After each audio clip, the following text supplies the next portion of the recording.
बीएसओपी मधील घरांची मुद्रांक शुल्क रक्कम ही केवळ 100 रुपये करण्यात आली असून रहिवाशांमध्ये प्रचंड आनंदाचं वातावरण आहे। अशातच ठाण्यामध्ये भाजपा व शिवसेना या दोन्ही पक्षांकडून नागरिकांसमवेत मोठा जल्लोष साजरा करण्यात आलाय। एकीकडे आमदार संजय केळकर यांच्या माध्यमातून ठाण्यातील धर्मवीर नगर या ठिकाणी जल्लोष साजरा करण्यात आलाय, तर दुसरीकडे शिवसेनेच्या वतीने पाचपाकाडी परिसरातील रायगड अळी या ठिकाणी जल्लोष साजरा करण्यात आलाय। मात्र रायगड अळी या ठिकाणी जल्लोष साजरा करत असताना रायगड अळीचे शाखा प्रमुख हरीश महाडिक व उपविभाग प्रमुख महेश लहाने यांना भाजपचे माजी नगरसेवक नारायण पवार यांनी हल्ला करत मारहाण केल्याची धक्कादायक घटना घडली। 40 ते 50 गुंड घेऊन आम्हाला मारहाण केली, लाथाबुक्क्यांनी मारहाण केली असं यावेळी या शिवसैनिकांनी म्हटलंय। तसेच त्यांनी पाठपुरावा करून प्रश्न मार्गी लावला असेल तर त्यांनीही त्यांचा जल्लोष करावा। आम्ही देखील पाठपुरावा करून प्रश्न मार्गी लावलाय, आमचा जल्लोष उधळून लावायचा नको होता, आमच्या जीवाला धोका आहे असं यावेळी शिवसैनिकांनी म्हटलंय। या संदर्भात त्यांनी प्रतिक्रिया दिली, पाहूया।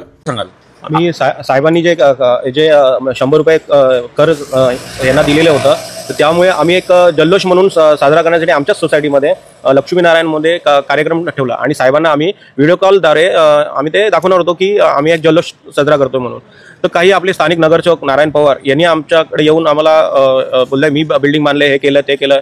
बोललं ठीक आहे, तर आणि आम्हाला धमकी दिली की तुम्ही हे काय करता आणि माझ्या कानफाडात मारली, तुला सोडणार नाही, तुला हे कराल ते कराल। आम्ही आमची काही चुकी नसताना आम्ही तिथं उभे असताना कोणी काही तिथं कार्यक्रम चालू पण नव्हता।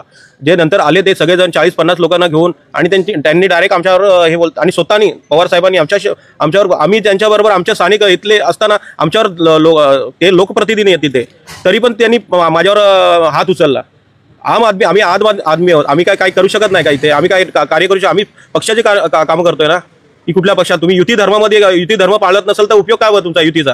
युतीतले तुम्ही बीजेपीने आणि आम्ही शिवसेना आहे। आणि आम्ही जर साहेबांनी शिंदे साहेबांनी जे लोकांसाठी चांगले लोकापयुक्त कामं करतायत आणि ते जर आम्ही लोकांपर्यंत पोहोचण्याचं काम करत असेल, लोकांची जर सुखसुविधा आम्ही करण्याचा प्रयत्न करत असेल, तर तुम्ही एवढं का चिडायचा प्रयत्न केला?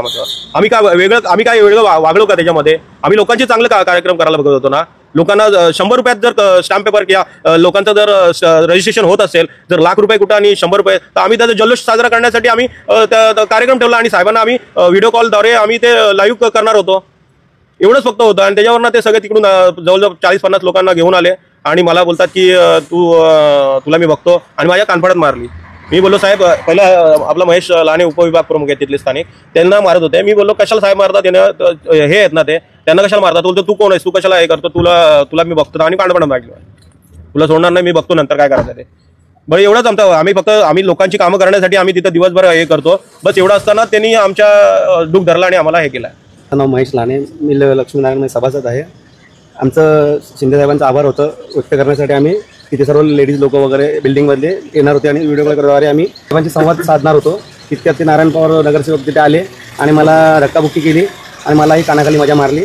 तुम्ही साहेब तुम्ही असं काय करता, तुम्ही नगरसेवक आहात, तुम्ही डायरेक्ट हात कसे उचलू शकता? सोडणार नाही, आम्ही हे करणार, आम्ही करू, तुम्हाला काय करायचं आम्हाला, तुला नंतर बघतो, आणि लोकांना तुम्ही भडकवत असं वगैरे त्यांनी लोक स्वतःहून आम्हाला विचारत आम्हाला की ही स्कीम काय आहे, काय आम्हाला समजून पडा म्हणून आम्ही समजून सांगण्यासाठी आम्ही राजेश मोरे आपले दादा आहेत त्यांना आम्ही बोलून त्यांचा कार्यक्रम करून आणि त्यांना साहेबांना व्हिडिओ कॉलद्वारे आम्ही त्यांना सांगणार होतो की कसं काय करायचं, कसं फॉर्म भरायचं, काय करायचं, त्यांना व्यवस्थित समजणं। तर हेही आम्हाला हे कार्यक्रम करण्यासाठी आम्हाला धमक्या दिल्या, माराच्या धमक्या दिल्या, जीव मारण्याच्या धमक्या दिल्या, असं थोडंच असतं। तुम्ही स्थानिक नगरसेवक आहेत तिथले, तुम्ही लोकांचे कार्य करण्यासाठी की तुम्ही आम आदमीला तुम्ही डायरेक्ट मारामारी आणि लाथाबुक्क्यांनी मारणार तुम्ही? आमची काही चुकी नसताना आम्ही तिथे उभेच होतो, आम्ही काही केलं नव्हतं तेव्हा, आम्ही लोकांची कामं करण्यासाठी आलेलो ना। तिथे पेढे वगैरे घेऊन आलेलो, लोकांना आनंद साजरा करणार होतो आम्ही, तेवढं ते आले 40-50 लोक आली त्याच्या मागे, त्यांनी पण धक्काबुक्की केली आम्हाला। तुम्ही करतो, आम्ही स्वतःहून जातो त्यांच्याकडे, आम्ही हे नाही त्यांना पण करतो, दोघांना करतो। मग तुम्ही हात उचलायला नव्हता पाहिजे, जे काय बोलायचं होतं ते तोंडाने बोलायला पाहिजे होतं। तुम्ही नगरसेवक असून हे काय असं भांडणं करायची, हे चुकीचं केलं। आज माझ्या नवऱ्याला समोरासमोर माझ्यासमोर धमकी देते, तुला मी बघून घेईल, हे करेल, असं नाही पाहिजे ना। आज तुम्ही नगरसेवक आहेत तिथले, तर आम्ही कोणाकडे जाणार? मग आमची सुरक्षा कोण करणार? तुम्ही नगरातले जर येऊन जर मारणार, नगरसेवक जर येऊन नगरातल्या लोकांना मारत असेल, मग बाहेरच्यांची गरजच काय आहे? अनेक ठिकाणी काम करताना कार्य करताना अशा पद्धतीने प्रेशर करणं चुकीचं आहे, किंवा नगरसेवक असो किंवा अजून कोणी असो, कुठल्याही माणसावर हात उचलणं, कुठलेही भाग म्हणजे आमचा 7-12 आमच्या नावावर केला असं होत नाही। लोकांना स्थानिक सुविधा देणं, सरकारी योजना लोकांपर्यंत पोहोचवणं हे कार्यकर्त्यांचं काम आहे आणि पक्ष म्हणून आम्ही त्यांच्या पाठीशी उभं आहोत. असा कोणी जरी असेल, कुणी कुठल्याही याचा असेल आणि त्याची कुणाची दादागिरी आम्ही सहन करणार नाही. दादागिरीला त्याच पद्धतीने उत्तर दिलं जाईल. पोलीस प्रशासनाने आम्हाला आश्वस्त केले की याच्या पुढे यांच्यावरती कोणत्याही पद्धतीनं त्यांना त्रास होणार नाही, त्यांची बरोबर आम्ही काळजी घेऊ.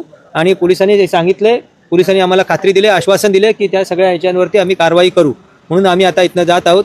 पण आम्ही या सगळ्यांना सांगू इच्छितो की अशा पद्धतीनं भ्याडपणे 1-2 माणसांना बोलून तुम्ही हे करत असाल तर हे चुकीचं आणि हे सहन केलं जाणार नाही.